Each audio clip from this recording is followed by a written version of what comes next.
I am Butler Eagle Sports writer Derek Pida, and here with me today are fellow sports writer Brendan Howe and Eagle Sports editor Jake Murda Adams. This is Season 2 of the Alter Eagles Eye on Sports.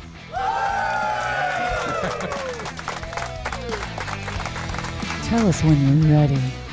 So we kind of previewed the basketball season this past week. Of course, the other winter sports are already starting up here. We got wrestling, some stars on both the boys and girls side, and the same with swimming and diving. And Brendan, you are working on a swimming and diving preview. What local athletes have caught your eye so far through your interviews? So we've talked a little bit not only about swimming, but about diving. I know you were reminding me several times to get some divers in there this year. Allie Waters is back for Seneca Valley. She finished in fourth place at the WIPIO NPIAA Championships earlier this year, technically. So she's back at Seneca Valley. So is Sasha Myers, who finished ninth in the 100 free at WIPIOs and previously anchored an eighth place finish at the 200 medley relay at the state championships. Butler is also a team who has some seniors back with Addison Tragii. She's been close to qualifying for the WIPIO tournament in the last few years in the breaststroke. Simon Bionkin, I hope I'm saying his name right there. I know I'm the swimming guy. I should know this. We'll learn as the year goes here. He's a 3-year performer for them. Was close to qualifying for WIPIOs in the breaststroke and butterfly last year. And then another diver there for Butler. Her name is Michelle Jacobson, and she qualified for the WIPIO tournament last year. She's been pretty steady. Slippery Rock will be, as their coach put it, rebuilding this year. They graduated half of their team last year. That's not something you see in a lot of sports other than maybe like basketball on a really senior-laden team that goes away. But they have Avery Grossman, who's a junior. She went to districts in the 200 IM and 100 breaststroke, and junior Kendall Kren on the girls' side and the 100 back. On the boys' side, they have Roan Stauffer, who swims 100 back and 50 free. I am trying to pull everything up here. Freeport. Freeport is under a new coach this year. Cheryl Schreckengoss decided to take some time off, watch her daughter swim. I think they're all in college now swimming. So they have Eli Hassler, who is a versatile and pretty accomplished swimmer. He swims 100 breaststroke, 100 butterfly, 100 freestyle, 200 individual medley. Can you do that? No. But he's back. He's a multi-year Can WIPIO you? qualifier. That's the question. I haven't swam in a while. You didn't good answer. exercise, though. You didn't answer. Yes or no? I couldn't do that. Okay. Thank you, Laura. Derek makes a joke. You're He welcome, can't even run Derek. 100 yards. He has 10 years of competitive experience, which is pretty usual with swimmers. They start at an early age. It's a sport that doesn't take much equipment or anything like that. But I was waiting to see what you were going to say. he's back. Doesn't take much. Dun, dun, dun. Junior Riley Freshcorn on the girls' side is another accomplished swimmer for them. She's also been swimming for 10 years. She's earned Eastern Zone cuts with Cavalier Swim Club in the 50 and 100 freestyle and the 100 and 200 backstroke. So she'll be a big part of the girls' team who's been successful over the past few years. Knock is also under a new coach. I believe they have Adrian Lavarini back, Jonah's younger brother, who he had made WIPIOs the past few years. And I can't remember if he medaled or not. Those are very long days. I'm pretty sure there. he did. So I'm sure that he'll be a big piece for them. Mars, which has a co-op with North Catholic, right? Let me pull up Mars's, yeah. North Catholic swimmers and divers compete for Mars now. Actually, that was the case last year, too. Mars has Preston Haynes, a name I remember from last year. He swims the 200 and 500 free. They have a sophomore named Dom Davis, who they expect to make a splash in the 1500 free. That was good. That made me laugh. That's how Karen Geis, their coach, put it. So, but he had a shoulder surgery last year, and he's looking to make a name for himself in the WIPIO. So I will be learning a lot more about these swimmers as the season goes on. I'm sure I'll get to tell some of their stories and you so with wrestling. Yeah. One more note about swimming. I'm always interested to see what Freeport does because it's a small school.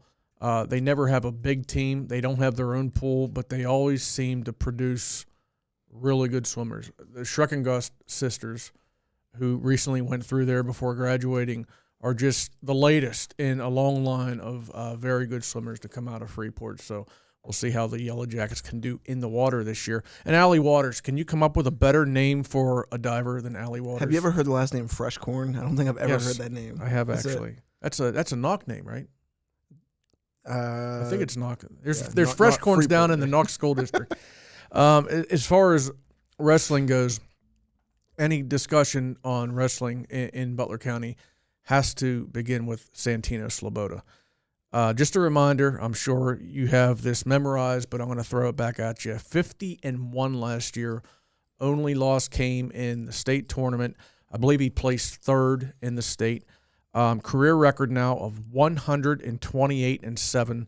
He's 33 wins shy of Cole Baxter's school record at Butler and just 48 wins shy of Alejandro Herrera Rondon, the former Seneca Valley star, his county record. Now, you're thinking 48 wins, that's a lot of wins. But, again, he went 50-1 last year. So if he does that again, he'll be the Butler County's all-time wins leader when it comes to wrestling. But there are other boys in the county who are looking for big seasons. Zach Turberville up at Slippery Rock. Owen Lehue down at Knock. I believe he was 33 wins last year. And one thing that I knew last year when I did the Wrestling All-Stars, and I guess that appeared in like March, April. But North Catholic last year had Angelo Emilio, 33 wins. Michael Piero, 33 wins. Victor Wagner, 35 wins. That's 3 kids, and they're all back this year with 101 wins last year. Now, they don't North Catholic obviously doesn't have the biggest team, but when you can look on your roster and you're bringing 3 wrestlers back who combined for over 100 wins last year, I'm excited to see what those kids can do at North Catholic. And on the girls' side, of course, Braley Ireland's back at Knock. She became last year the second Butler County girl to win a Whitfield title in wrestling. Of course, the first was 2 years ago when Butler's Anna Malovich won. Anna Malovich now, of course, wrestling at Grand Valley State in Michigan. For Butler, you got Anastasia Manchester, who last year was 16-7 in January before an injury pulled the plug on her season, but she's back. She's only a junior. And Seneca Valley has a strong core, but I can't mention all the wrestlers here, but I did want to throw this one girl out. Adele Shea Calabro entered the Whitfield tournament last year, not even ranked. I mean, she was unseeded. She goes to Whitfields and pulls off several upsets, ends up qualifying for regionals by placing 4th in the district.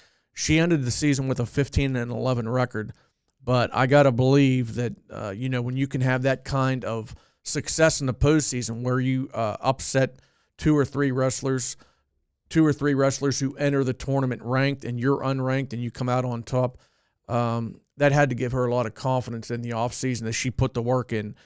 15 wins last year. We'll see what she's capable of doing this year. But, I used to be the swimming guy here, until you came along. And now we've kind of switched. You're now you're now Chlorine Boy. And I covered one wrestling match. Covered one wrestling match, and I remember the way that John described the point system to me. I'd never covered or watched wrestling before, and that night I was completely in over my head. So I decided from there on, swimming's pretty easy to write about. Kids are usually pretty interesting outside the pool. I want to get your thoughts on this because you have covered. This is a few months down the road, but since we're talking about swimming, the Whitfield Championships, the way it's set up, I think it's actually pretty good. It's very crowded down there, number 1 at Pitt, Trees Pool. But the way they do it, where they hold 4 or 5 events, and then they stop the action, give medals, and as the kids are coming down off the medal stand, unless they got another event coming up, which sometimes happens, that's where you grab them for interviews. I think it's a pretty good setup. Yeah, it works pretty well. Easy. It's just long days there, I think. Both Thursday and Friday, it's like combined 16 to 18 hours, right? It's including driving, maybe a little bit more than that. So, yeah, I don't know. It's also during the combine, which I don't know how that'll interfere with what I'm able to do in that regard this year, but we'll see. I don't know. I don't mind covering swimming. It's kind of like track or cross country. There's always a story outside of what's happening athletically. And last year I had covered the team playoffs before Whitfield team playoffs in wrestling. I remember covering Butler in the team tournament years ago, but last year was actually the first year I covered anything from the individual postseason standpoint. I was down at North Allegheny for the Whitfield girls tournament. I was down at Cannon McMillan for the Whitfield boys tournament.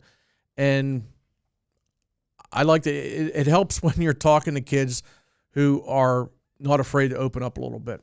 And obviously Santino Sloboda, he's done so many interviews.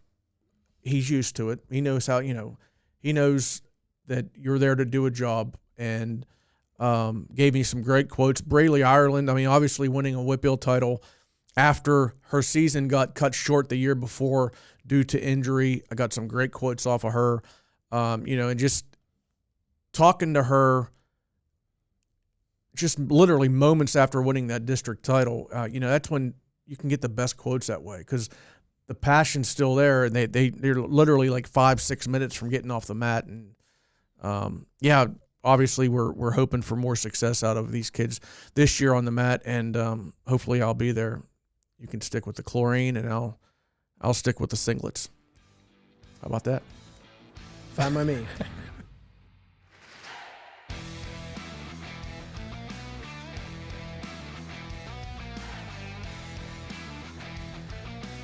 This week we are pleased to have Butler varsity hockey coach Cameron Raidna joining us on the Eye on Sports podcast. Butler is 8-1, having won its last 8 games. The Golden Tornado has scored 59 goals in 9 contests. Cameron, thank you for joining us. Welcome to the show. Thank you. I appreciate you guys having me on. So Butler's current winning streak has seen the team average 7 goals per game while giving up less than 2. In one sense, I guess those numbers kind of speak for themselves, Cameron, but what is the team doing particularly well here in the early going? Yeah, I think it's just, we're all pulling the rope the same way. We have, everyone going, the best that they can go every game. I think, just everyone being on the same page and pulling the rope the same way. And then our depth scoring, just getting our, pucks in deep, working the puck below the goal line, getting to our offense, and then, being disciplined in the defensive zone has brought us a lot of success. Who are the leaders on this year's team? Yeah, so, our captain group of Anthony Trombat, Mason Huey, and Seamus Griffith, you can't ask for a better 3 captains. Led by Tony, Anthony Trombat, we call him Tony. He's fantastic. All 3 of them, they speak when they need to speak, and then they let their play kind of speak for itself and lead in that way too. But there's so many kids on this team that bring leadership in other ways. We have like Aiden DeVore, never afraid to keep the locker room light. You have, the Zach Zandarskis, the Jace Renwicks, 2 seniors that just really come to play every game and lead by example. So, we have our 3 core captains, but, any given day, anyone on our team can step up and be a leader in some way. Yeah, it seems a lot of them have stepped up in the scoring department as well. Yeah. 7 players have scored at least 5 goals. 9 players have at least 5 assists. Has anything about this offense come as a bit of a pleasant surprise for you? Yeah, I don't think anything is necessarily a surprise for me, but something that I'm truly pleased about is the depth scoring that we have. All 3 lines can score. It's not that we just have 1 line or 2 lines that can score. All 3 can put the puck in the back of the net whenever the opportunity is given. And I think that's I don't want to call it a surprise, because when I got here, one of the first things that I noticed was the depth that we had. But if there's anything that I can point to, it'd be just the complete depth scoring that we've gotten here recently. Oh, you mentioned the depth. I was doing a little bit of research on the PIHL website this morning, and last year I believe Butler won 4 games. You took over in April. Mm-hmm. Yep. What was it about the program that enticed you to kind of throw your hat in the ring and apply for the job? What positives did you see in the program at the time or even moving forward? Yeah, so funny story how I kind of got here to Butler. I had interviewed at another school. I was out of high school hockey for a year last year, and wanted to get back into it, interviewed at another school. Things didn't work out there. And I had someone message me saying that, Butler was looking for a head coach. Here's, kind of the background on him. And then once I talked to, our president and the board, it's one of those things where, you're coming into a program that didn't have as much success last year. And then you're able to put, your imprint on it. Get these kids to believe in themselves, get them to believe in a culture, work for one another, believe in the family aspect of it. So I think it was just, the opportunity to go build something, build a culture, build a program that really enticed me to go, with Butler.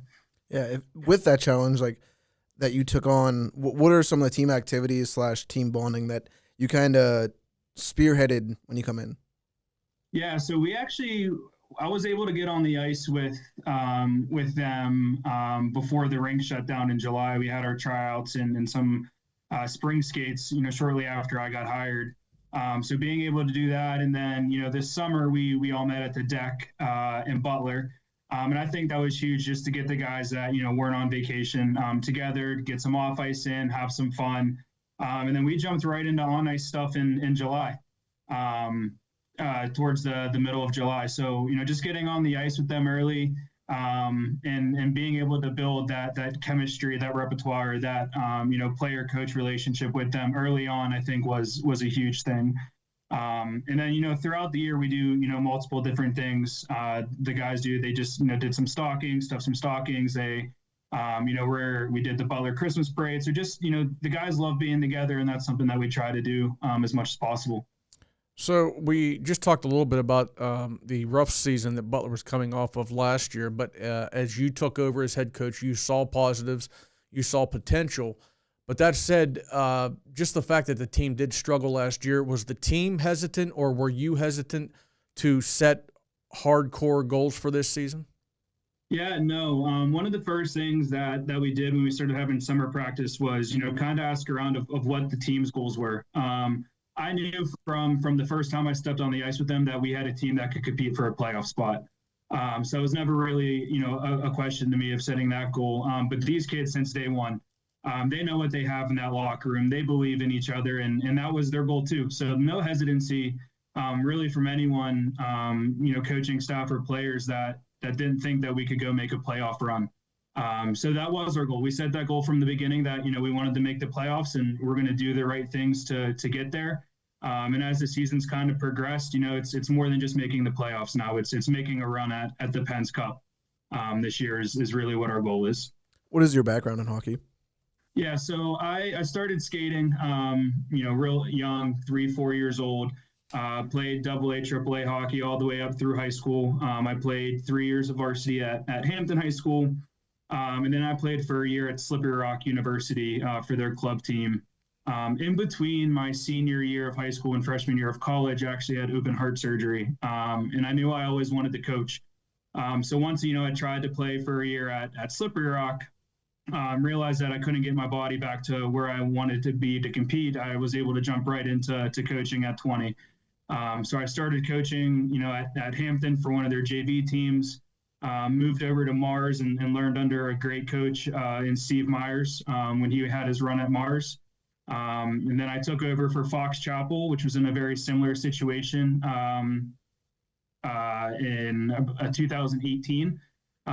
Was there for a number of years, and then started here at Butler in April. Yeah. So what is it that you enjoy the most about coaching? You mentioned that you wanted to coach. What is it that you like the most? Yeah, I think it's a couple of different things. One of them is the teaching aspect of it. Not just on ice things in hockey, but there are so many lessons you can learn in sports through sports. So I think being able to be a small part of these kids' journey in hockey and not only in life is something that I enjoy. And then I just love hockey, man. It's one of those things that it's my passion. I love to do it. But really what it comes down to is these kids and helping them become the best players and people they can be.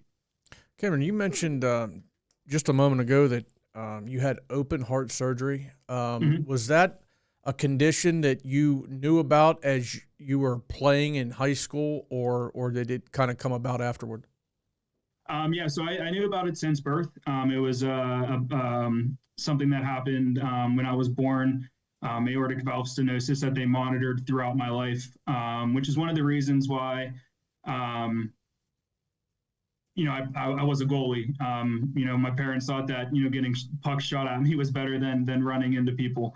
But yeah, it was something that I knew since birth and something that I knew that I would have to have surgically operated on at some point. And it just so happened to be, in between senior year of high school and freshman in college. Yeah. So what is that like? You mentioned you're a goalie. Does that like deter you physically at all, like with like exercise, or did it deter you at all physically? No, it was one of those things that my parents, brought to my attention when I was young, just to so they knew that I knew what the possible outcomes were with playing a contact sport. And even from a young age, I told them, listen, if something happens or I want to play hockey. It's what I want to do. So it never really stopped me. I knew what my limits were, but it's just something that I kept in the back of my head, and I think it's something that helped drive my competitive nature as well. So no, I don't. Didn't really affect me. It was something that I embraced and had fun with.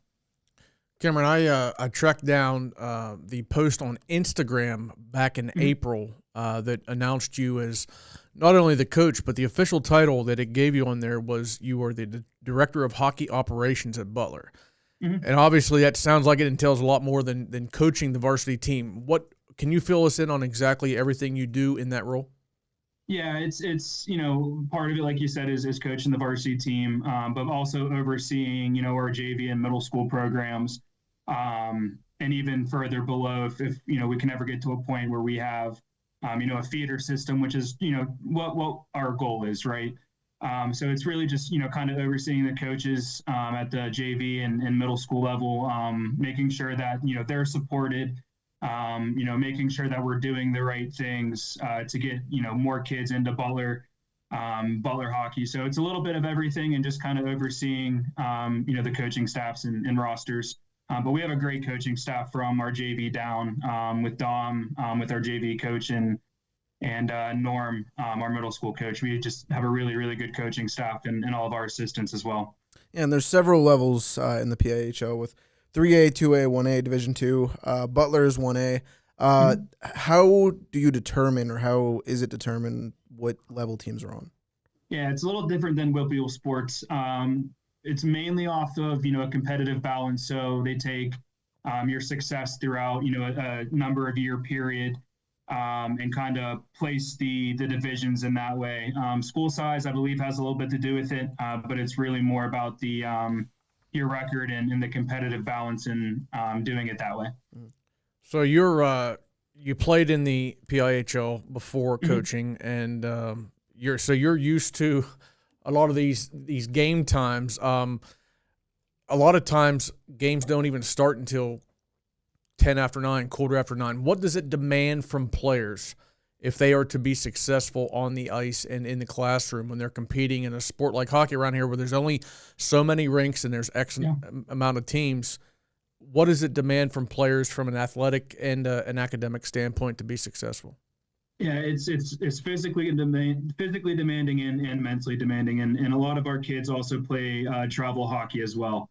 I think going back to sports teaching lessons, time management, right? Making sure you're getting your schoolwork done. Making sure that you're prepared for practice and being hydrated and eating the right things. So I really think it's just one of those things where, like I said, sports teaches you lessons, and having to deal with school and having these late practices, having these late games really just, brings that time management factor and the responsibility and the commitment level. It really does, take a toll on them mentally and physically, but they do a great job with handling it all. You mentioned earlier in the interview here that you have, I think it was at least one, maybe a couple players that are able to kind of keep things light in the locker room. Yeah. Exactly how does that happen, and what can you give us an example of somebody or something that kind of keeps the mood light for you guys? Yeah. part of the way that I like to coach is letting these kids be kids, letting them have their personality, but still being accountable, right? So, someone that comes to mind is Aiden DeVore. He the jokes that he tells, if it's a serious mood and we need the room to be lighter, he's not afraid to have, a quick one-liner. He's really just one of those kids that is a fantastic hockey player, but off the ice, he's a fantastic kid. Caring kid, kind-hearted kid, but if we need a laugh, we know who to call on, and that's our friend Aiden. So we've talked on the podcast previous shows of the Pirates' struggles. We know what the Steelers are doing this year or not doing this year. The best team in Pittsburgh right now is the Penguins. Are you a Penguin fan, and what are your thoughts on the rest of the season for them? Yeah, definitely a Penguin fan. Marc-Andre Fleury was my favorite player growing up. I would say that it's a pleasant surprise that they're doing so well, and hopefully they can keep it up, playing hard, and hopefully give us a playoff team to watch this year, because we know, as you said, the Steelers and the Pirates aren't going to give it to us. So hopefully they can keep up what they're doing and give us a playoff team. Is that a picture of Acrisure Stadium behind you? It is actually. Yeah. So I have Acrisure Stadium. I have PNC Park over to my left. My wife went to Penn State, so she forced a Beaver Stadium picture up in my Pittsburgh themed office. So I'm Pittsburgh born and raised, and bleed black and gold. We'll talk about this later, but if you were there on Sunday night, would you have been chanting to fire Mike Tillman? There are times where it looks like it needs a change, but that's why there are people that get paid way more than I do, sitting on my couch eating snacks and appetizers during games to make those decisions. But I guess there's always time for a change if things aren't going well. Cameron, we really appreciate you taking the time here. Butler hockey is off to a great start, and we wish you guys the best of luck toward continuing that. Awesome. Thank you very much. I appreciate you guys giving me the opportunity to talk about my team. Thanks, Definitely. Cameron. Thank you. Have a good day. You too. So you're a Coke Zero guy, huh? Oh, yeah, Why Coke Zero? I do have to ask.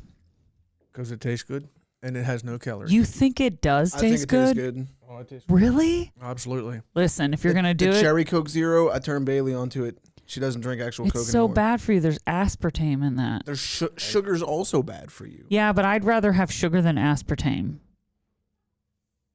I don't want to buy You're size shaking your head. 42 jeans anymore. So We need to ask our listeners. I don't even We should remember the start a point. poll. I don't even remember the point in which I chose to drink Diet. Well, that's Pop. the thing. It's interesting to me because, it's all bad for you. So for me, I'm going to just drink the regular Coca-Cola. That's what I drink all the way, 100%. yeah, but also, how much do you? On average, I probably drink about 6 or 7 of these a day. That's a wild. day? Like a day. Not just Come on. Not just Coke Zero, but any kind of pop. About 6 or 7 of these a day. Dirty pop. Now, if this had calories in it, if it's regular Coke, that'd be like, what, 160 calories per bottle? So you're talking almost like 900 calories in pop per day. Okay, let's see. Here's what I'm going to say. I've never seen Jake drink pop. Coke Has he? Zero can be considered healthier than regular Coke because it contains no sugar and fewer calories, which avoids the blood sugar spikes and weight gain associated with high sugar I'm intake. diabetic. However, I'm diabetic.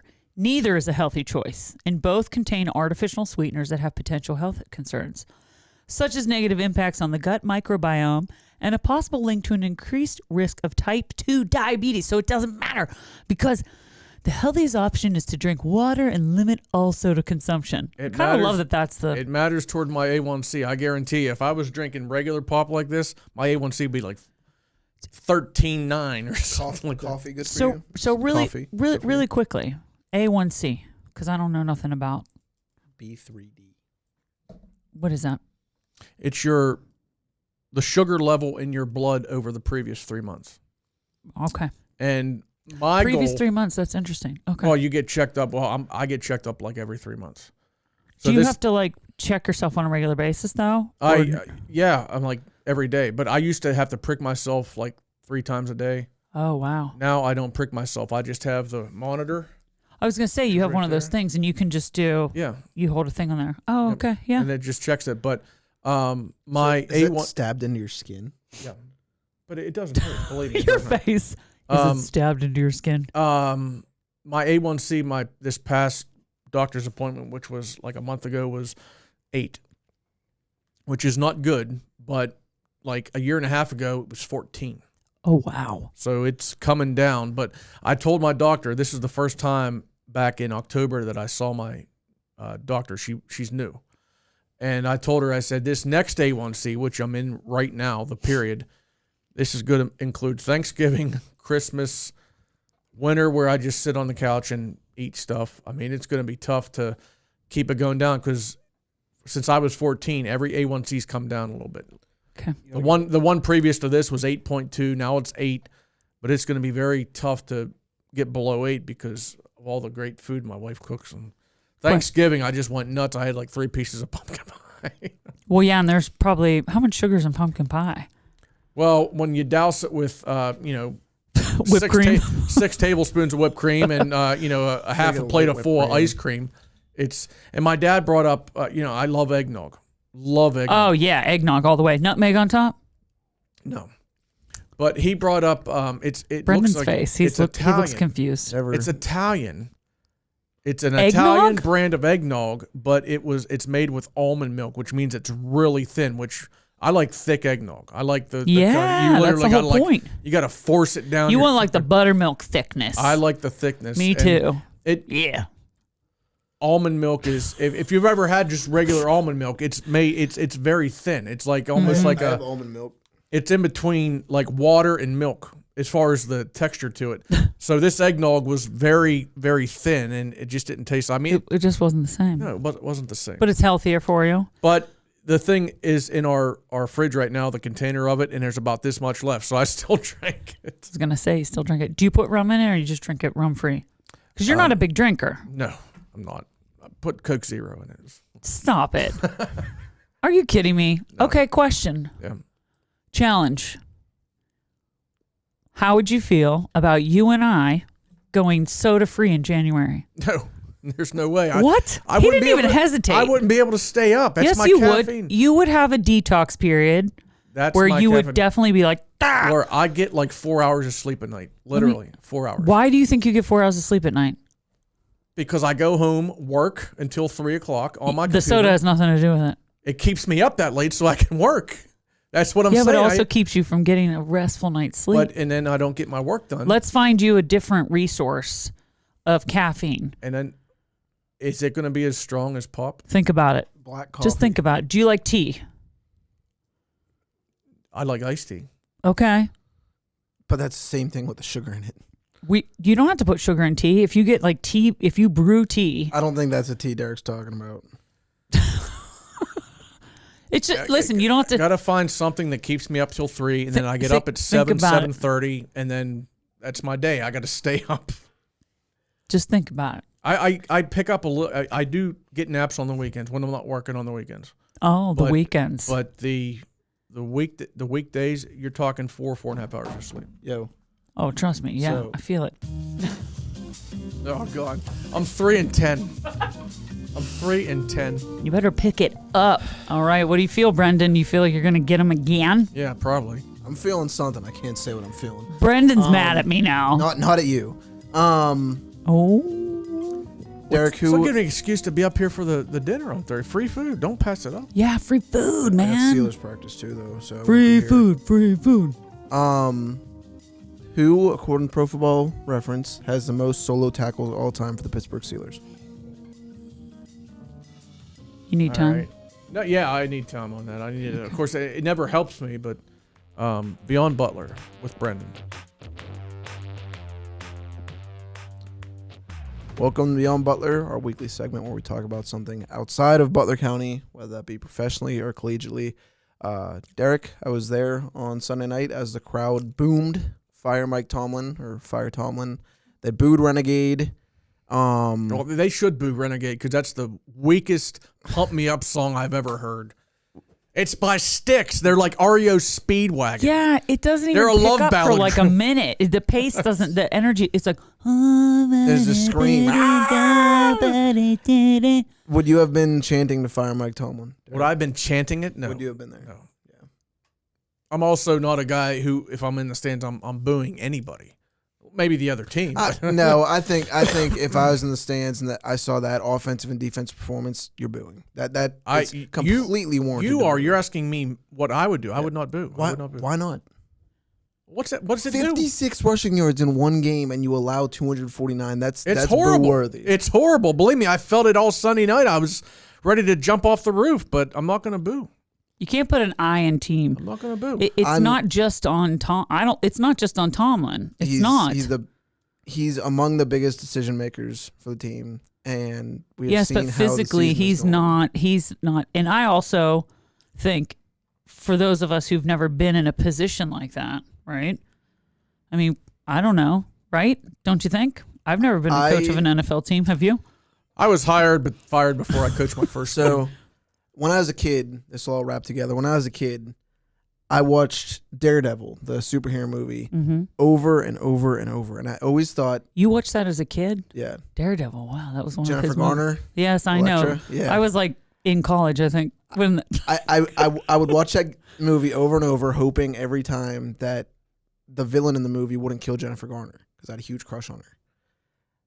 My point here is watching the Steelers is like watching that movie and hoping it doesn't end the same way, when it's just they're careening, whatever you say there. What was the first word you used? Careening, which is bouncing off something. So careening. They are careening either towards missing the playoffs or making the playoffs and getting stomped at home by making the playoffs. There's no way that they make any sort of run this year. I don't think. So, I don't know. I will say this. I know there's people who out there who hate Mike Tomlin, but they also consider themselves to be Steeler fans. Yes, thank you. That's the weird balance.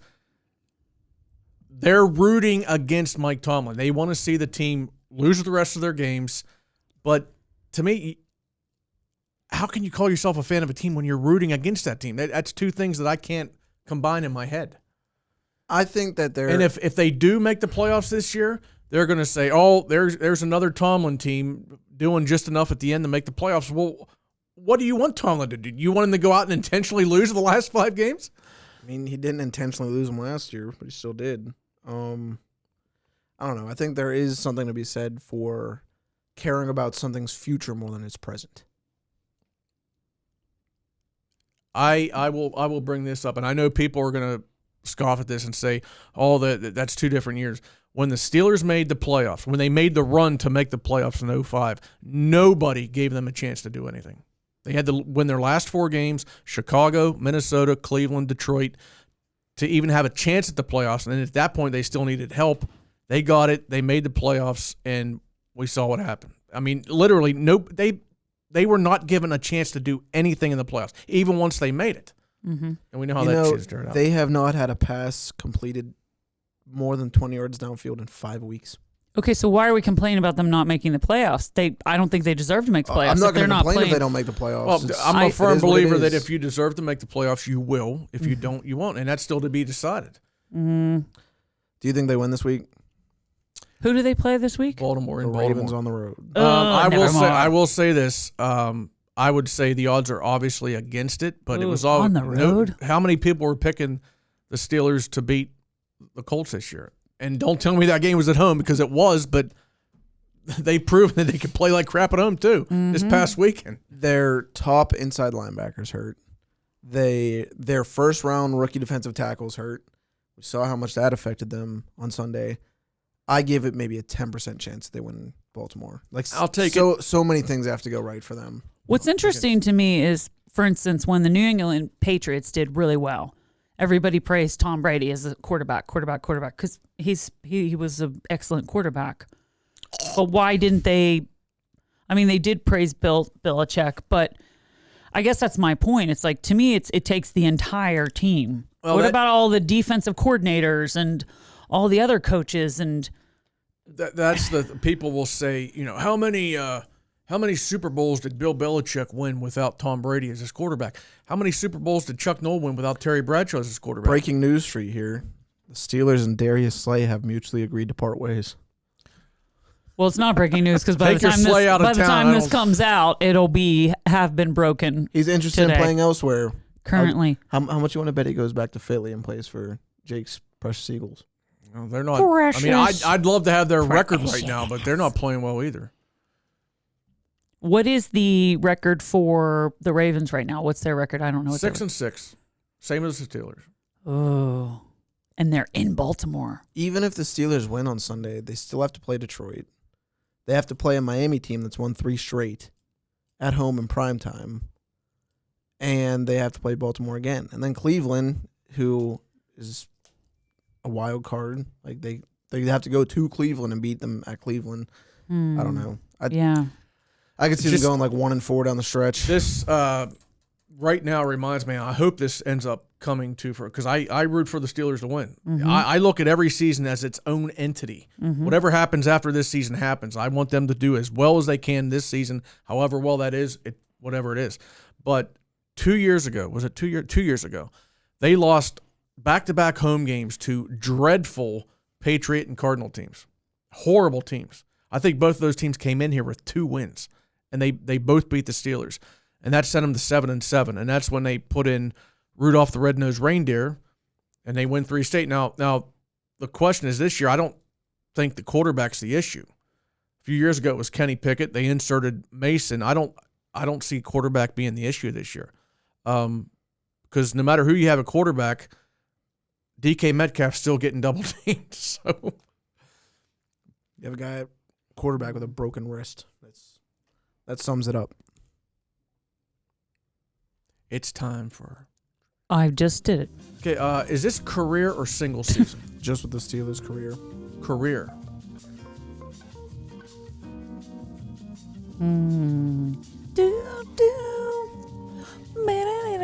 Oh. Let me ask you this, because I know tackle stats have not always been kept. I mean, how? I could say a guy from the 1950s, but they didn't keep tackles back then. So 1950s, man. I'm trying to find out exactly how long have they been keeping tackle stats. Find that out. He needs is it more helpful information. if I say it's not a guy from? I don't know. I don't from give it away. one.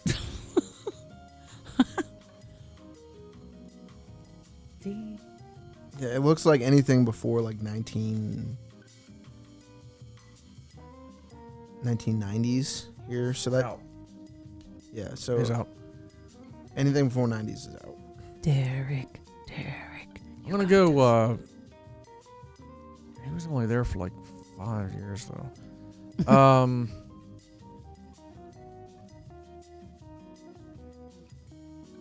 Man. Let me go through the numbers. 50, 51, 52.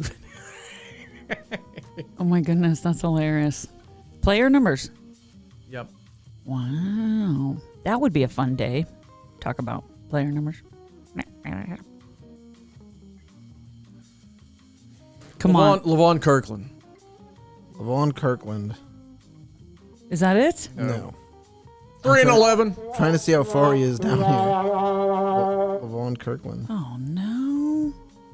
He's far down there. It is. Oh no, he's number 6. Number 1 is James Ferrier, 740 solo tackles. See, I would never have guessed. I didn't think James Ferrier was here long enough. I know he was. He played well when he was here. I didn't. 2002 to 2011. Will you say the question one more time? What was it? Who is the Steelers, according to Pro Football Reference, who is the Steelers' all-time solo tackles leader? Okay. Yeah, I think I'm doing so poorly that here in mid-season, basically, as far as our podcast goes, we should change it up. I should start asking him questions. I think that's fair. You know, I've obviously lost it. I don't have it anymore. You know, that's another thing I do at night, other than typing stuff up for work, is I do play online Scrabble. I think my brain's becoming mush because of too many hours of online Scrabble. I don't think Scrabble would do that. By the way, QI is a word. It's a word that deals with like Chinese religion and philosophy. Yep. So, chi. Chi. Bless you. Chi. I had to do it like that just because. Rock and roll. So we only buttons. have a very small sample size of high school basketball so far, but we've both seen games. We've both seen results that appear in the that have appeared in the roundup. So we're going to talk a little bit of high school basketball here, at least through the first 4 or 5 days of the season. You saw Butler boys on Saturday night. Impressions? That team is going to run as Andrew Gettinger and Stanton Forbes do. They combined for all but, I think, 9 or 10 of Butler's points, which is ironic because Jace Gratzmiller was the one that stepped up with 14 seconds left and scored his only 2 points of the game on free throws to put them up for good. Helped on the defensive side. Maverick Clement is another guy that helps on the defensive side. Bowden Lennick. That team, there is a balance between scoring at least that we've seen from the first game there between Andrew Gettinger and Stanton Forbes, who are both very athletic. They can get to the rim. They can shoot from deep. They started 1 from 15 from deep in that game, and then they warmed up in the second half. 1 of 15. 1 of 15, and a big reason why, or part of the reason why, Matt Clement told me was there were 2 3-point lines, one for high school, one for college on the court, and the players were making a point to shoot behind the one from the college line. So that also kind of ruined their rhythm from that. But both of those guys, Gettinger and Forbes, made threes down the stretch. Forbes put them up for the first time, I think, with a little over 2 minutes left on a three-pointer. That can be a very good team. It's just going to come down to, can teams stop their top 2 guys? And if they do, Butler might waver a little bit. Analysis. I love it. I covered Butler girls in the Armstrong tournament. Actually, John Henrietto, our former editor, covered them this past Friday at the Armstrong tournament against West Shamokin. They won that game on Saturday. I covered them against host Armstrong, even though the weird thing is in the Armstrong game, even though the game was at Armstrong, Butler was considered to be the home team. Not sure what that was all about. But they beat Armstrong as well, and they came out of those 2 games at the Armstrong tournament with 16 threes in 2 games. And as Mark Mayer said after the game, there's no way that they're going to be able to keep up that pace. But he was encouraged by the fact that, and he gave this quote, I used it in the story, when you're making threes, that means you're passing the ball well because you're finding the open player. Eva Stutz, Emily Cornish, Melina McElroy were part of Butler's ability to hit the long-range shots in that tournament. One negative that came out of it, and I don't have an update on this player right now. Not sure how she's doing or if she's coming back, when she's coming back. Ashton Huff sustained a left leg injury in the game against Armstrong. It was about midway through the first quarter. She came back in the second quarter, thought she was going to be good to go, and literally about 20 seconds after she came back in, there was a missed shot at Armstrong's end, and she goes up to get a rebound, and when she came down, she aggravated whatever she had done prior in the game. So she had to come out, and she spent the rest of the game on the bench.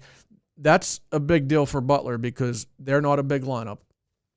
And she is one of their, I think she's 5'10", 5'11". I believe she's their tallest player. And she has the ability to score. In fact, in the game against Armstrong, she scored their first 2 baskets. They were up 4-0 like 40, 50 seconds in, and both baskets came from Ashton Huff. So hopefully she can get back on the court sooner rather than later.